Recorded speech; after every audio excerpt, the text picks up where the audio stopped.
Assalamualaikum warahmatullahi wabarakatuh. Waalaikumsalam warahmatullahi wabarakatuh. Selamat pagi, salam sehat bagi kita semua. Bapak Ibu yang saya hormati, terima kasih banyak telah hadir pada hari ini. Hari ini kita akan memasuki salah satu materi dari agenda 3 pelatihan kepemimpinan administrator, yaitu terkait dengan standar kinerja pelayanan.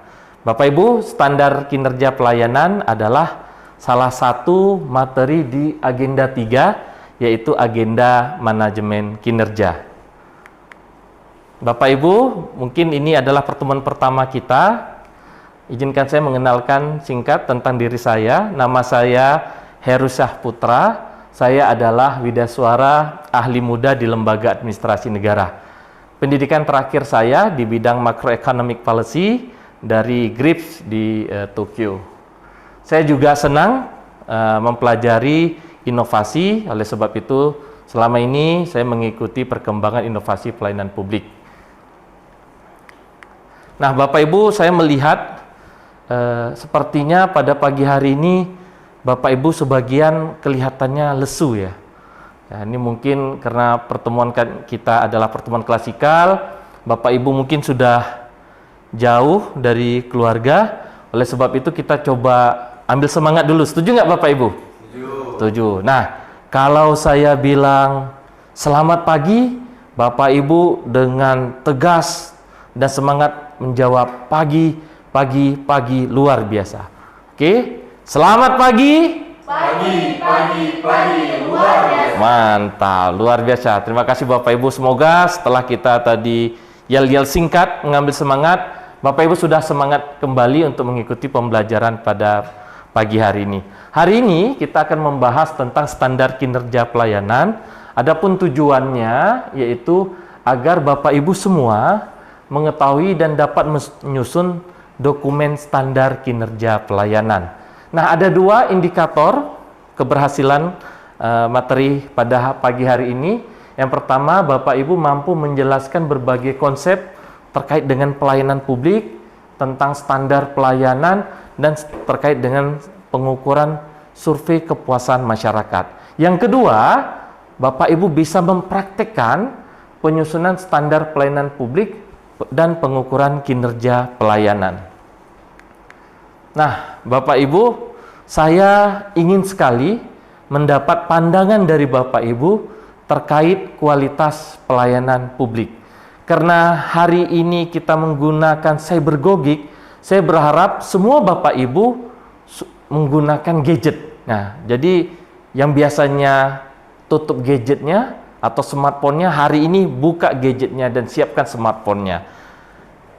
Saya menggunakan Quizizz. Saya yakin Bapak Ibu sudah familiar ya dengan salah satu instrumen pembelajaran yaitu Quizizz. Silakan Bapak Ibu masuk ke dalam Quizizz ini. Nah, oke. Di sana ada 2 pertanyaan Bapak Ibu terkait dengan kualitas pelayanan publik. Silakan Bapak Ibu menanggapi 2 pertanyaan tersebut. Baik, saya lihat sepertinya semua sudah ya, karena hanya 2 pertanyaan. Kita lihat respon Bapak Ibu ya. Nah, ini adalah hasil dari pengisian Quizizz yang Bapak Ibu lakukan. Pertanyaan yang pertama yaitu kualitas pelayanan publik di Indonesia, bagaimana tanggapan Bapak Ibu terkait 3 kualitas layanan dasar, yaitu kesehatan, pendidikan, dan administrasi kependudukan. Kalau kita lihat dari jawaban Bapak Ibu, ini cukup mengejutkan ya Bapak Ibu, karena 60% peserta atau 60% Bapak Ibu menjawab kurang atau kurang memuaskan. Nah, ini ada apa di balik ini? Nanti kita akan mempelajarinya. 30% menyatakan baik, dan yang menilai sangat baik itu hanya 10%. Untuk pertanyaan kedua, Bapak Ibu menanggapi terdapat 5 permasalahan pelayanan publik di Indonesia atau di daerah Bapak Ibu, dan yang paling banyak terjadi adalah layanan yang dirasakan oleh Bapak Ibu itu lama ya, dan prosedurnya panjang. Bapak Ibu juga tadi menilai bahwa petugas tidak atau kurang ramah, biayanya di luar aturan atau ada biaya-biaya tambahan tidak sesuai aturan atau ada pungutan-pungutan, layanannya kurang informatif, dan kenyamanan pusat layanannya kurang. Nah, ini adalah berdasarkan respon Bapak Ibu, ada 5 permasalahan yang sering terjadi di daerah Bapak Ibu. Kita perlu mendapat pendalaman nih dari Bapak Ibu sebagai yang memberi tanggapan terkait dengan layanan lama dan prosedur panjang. Adakah yang ingin berbagi? Oke, terima kasih. Silahkan Pak Ahmad. Kan layanan lama dan prosedur panjang itu di tempat saya itu kadang saat berobat ke rumah sakit itu dia memiliki antrian yang panjang, terus prosedurnya juga ribet, panjang gitu Pak. Baik ya, terima kasih Pak Ahmad sudah mau berbagi. Ya, ini terkait layanan yang panjang, lama di rumah sakit ya. Kita sudah sakit, ngantrinya panjang, tambah sakit ya. Bahkan ada beberapa kasus kita dengar pasien tambah sakit, bahkan pernah meninggal di ruang tunggu. Nah, ini terima kasih Pak Ahmad. Ini menjadi catatan bagi kita bahwa layanan yang lama dan prosedur yang panjang adalah salah satu masalah di pelayanan publik di Indonesia. Nah, apa itu pelayanan publik Bapak Ibu? Ya, pelayanan publik adalah layanan-layanan dasar yang menjadi kewajiban bagi pemerintah untuk disediakan dan diatur oleh undang-undang. Tidak semua layanan itu wajib diberikan oleh pemerintah Bapak Ibu. Contoh, kalau kita ingin kecantikan, apakah bagian dari layanan publik untuk kecantikan?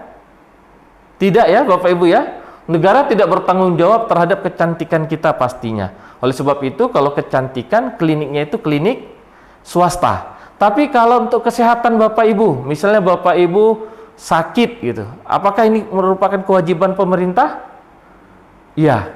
Jadi pemerintah wajib. Oleh sebab itu yang dikatakan layanan publik adalah layanan yang diatur secara undang-undang.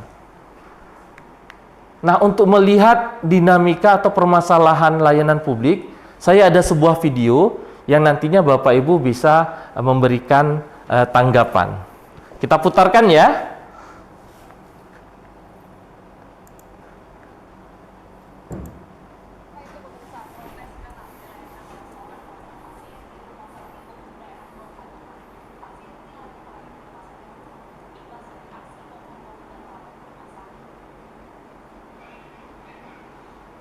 Nah, baik.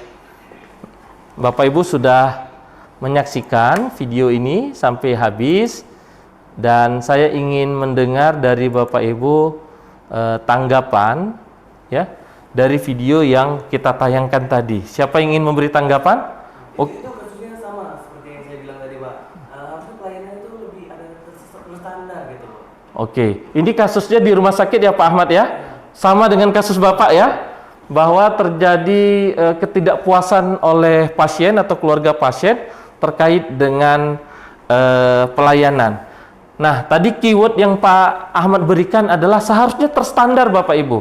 Ya, seharusnya terstandar. Apanya yang distandar? Nah, oleh sebab itu di dalam Undang-Undang Pelayanan Publik dan Permenpan terkait standar pelayanan diwajibkan setiap unit layanan publik membuat standar pelayanan. Apa saja yang distandarkan?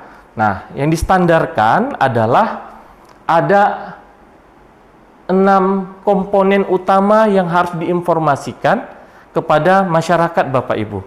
Yang pertama itu harus ada syaratnya harus jelas, ya, prosedurnya harus jelas, jangka waktunya, biayanya juga harus jelas, produknya apa, sampai dengan jika ada pengaduan seperti apa. Ini kewajiban di setiap unit pelayanan publik harus menetapkan standar pelayanan Bapak Ibu. Nah, di samping itu juga yang tidak wajib disampaikan ke masyarakat tapi wajib ditetapkan juga ada sebanyak 8 komponen. Jadi 14 komponen ini untuk setiap jenis layanan wajib diberikan. Nah, sesuai dengan target pembelajaran tadi, kita harus tahu ya tahapan-tahapan penyusunan standar pelayanan. Di sini ada 6 tahapan standar penyusunan pelayanan Yang pertama harus disusun dulu rancangan standar pelayanannya Bapak Ibu. Yang kedua, rancangan tersebut setelah selesai harus dibahas dengan masyarakat agar kita tahu apa yang diinginkan oleh masyarakat. Selanjutnya disahkan, ditetapkan, selanjutnya disampaikan kepada masyarakat dengan adanya maklumat pelayanan atau janji layanan.